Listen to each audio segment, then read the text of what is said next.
Hey everyone, what if I told you that the greatest catastrophe in the history of knowledge wasn't a single, spectacular fire? What if the tragic story we all know about the Library of Alexandria is mostly a myth? We picture this one colossal building, a treasure trove of ancient wisdom, going up in flames, taking all of humanity's progress with it. It's a powerful image, isn't it? A single, terrible event. But the real story is so much more complex. And frankly, a lot more unsettling. The truth is the Library of Alexandria wasn't destroyed in one cataclysmic fire. It did a slow, agonizing death over centuries. And the reason it was never truly rebuilt, never restored to its former glory, wasn't because it was impossible. It was because, in the end, no one in power wanted it anymore. The great library didn't burn to the ground. It was starved, neglected, and allowed to wither away. And that truth is a far scarier lesson for us today than any story about a fire. So, let's start by clearing up a huge misconception.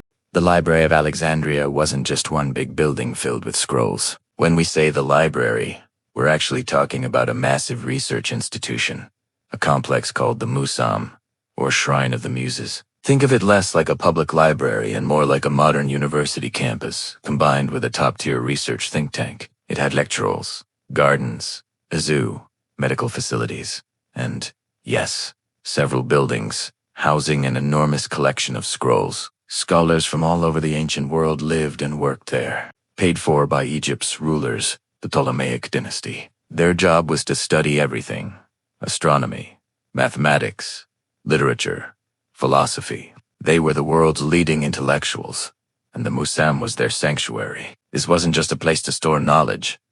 It was a factory for creating it. The idea that all of this vanished overnight is what we need to unpack. The first major blow came in 48 BC, during Julius Caesar's civil war in Alexandria. You've probably heard this part of the story. Caesar set fire to ships in the harbor, and the fire spread, supposedly burning down the library. But what most accounts leave out is that this fire likely only damaged a warehouse near the port that was holding scrolls, possibly destined for the library or for export. It was a significant loss. Yes, but it was far from a total annihilation of the main institution. The Musam itself, the heart of the scholarly complex, seems to have survived this event relatively unscathed. In fact, prominent scholars continued to work there for centuries after Caesar. The library continued to function, to acquire new scrolls, and to be a center of learning. So, if Caesar didn't deliver the killing blow, what did? Well, this is where the story gets messy. The real decline of the Library of Alexandria was a death by 1,000 cuts, spread out over nearly 700 years. It wasn't one event, but a long, grinding series of political and social upheavals. After Caesar, the Roman Empire took control of Egypt. While some Roman emperors were patrons of learning, the region became increasingly unstable. There were multiple civil wars and rebellions within the Roman Empire that were fought on the streets of Alexandria. During one particularly brutal conflict in the 3rd century, the Emperor Aurelian destroyed the neighborhood where the Musam was located.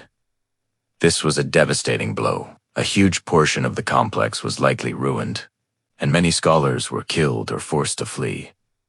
This wasn't an accident. It was an act of war. Even then, a smaller, daughter library located at the Temple of Serapis, the Serapeum, continued to function. So, knowledge still had a home in Alexandria, albeit a diminished one. But the biggest killer of the library wasn't fire or war. It was something much more mundane. Budget cuts. The original library thrived because the Ptolemaic kings poured immense wealth into it. They saw knowledge and cultural prestige as a form of power. It made their kingdom the intellectual capital of the world. But as Roman political priorities shifted, and as Egypt became just another province in a vast empire, that funding dried up. The rulers no longer saw the value in maintaining this expensive institution. Why pay for philosophers and poets when you need to fund legions and build aqueducts elsewhere? Without royal patronage, the Musam couldn't support its scholars. The salaries stopped, the acquisition of new scrolls halted, and the maintenance of the buildings was neglected. The vibrant intellectual community that had defined the library for generations began to dissolve. Scholars left for other cities where they could find work, taking their knowledge with them. This decline was accelerated by a massive cultural and religious shift. As the Roman Empire transitioned towards Christianity, the old pagan institutions, including the temples and schools of philosophy, came under attack. In 391 AD, a Christian mob, encouraged by the Bishop of Alexandria, destroyed the Serapeum, that daughter library I mentioned. This event is often conflated with the destruction of the original Great Library, but it was another separate tragedy. BT's point, the main museum, was likely a shadow of its former self, if it even existed at all. The destruction of the Serapeum was more of a symbolic act, a final nail in the coffin for pagan intellectualism in the city. The new powers in charge weren't interested in preserving the works of Greek philosophers and scientists. They were focused on promoting their own theological doctrines. Knowledge that didn't align with the new religious orthodoxy was seen as irrelevant or even dangerous. So, why was it never rebuilt? Why didn't anyone, try to resurrect this beacon of knowledge? Because the world had changed. The political and economic center of gravity had shifted away from Alexandria. Power moved to Rome, and later to Constantinople. New centers of learning began to emerge, particularly in the Islamic world. Like the House of Wisdom in Baghdad, scholars didn't stop working. They just moved. Knowledge is resilient, but it's also fluid. It follows funding and security. The rulers of the late Roman and Byzantine periods had different priorities. Rebuilding a massive, secular, pagan-founded research institution in Alexandria offered them no political benefit. In fact, it went against the grain of the new, religiously dominated world order. The slow death of the library wasn't a tragedy that leaders tried and failed to prevent. It was a managed decline that suited their goals.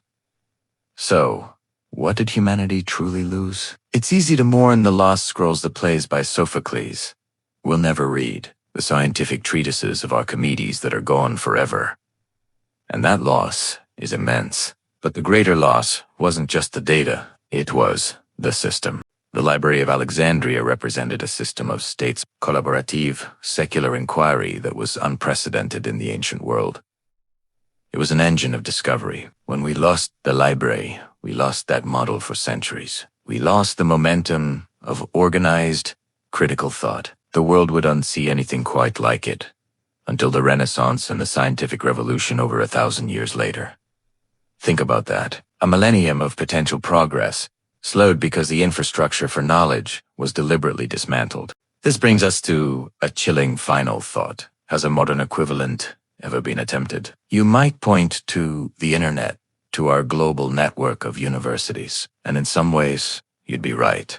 But the Library of Alexandria was centralized, funded with a singular purpose by a stable power. Today, our knowledge is decentralized, but also vulnerable. It's vulnerable to budget cuts, to political interference, to the whims of corporate interests, and to the rise of ideologies that devalue scientific inquiry. The story of the Library of Alexandria isn't a story about a fire. It is a cautionary tale about what happens when a society stops valuing knowledge for its own sake. It is about how easily an ecosystem of learning can be starved into extinction when it stops being seen as profitable or politically useful. The library didn't die in flames. It died from neglect, when knowledge stopped being a priority. And that is a fire that we should all be afraid of. Thanks for watching. If you found this perspective interesting, consider subscribing for more deep dives into history's forgotten lessons. Let me know in the comments what you think the greatest loss from the library was. See you next time.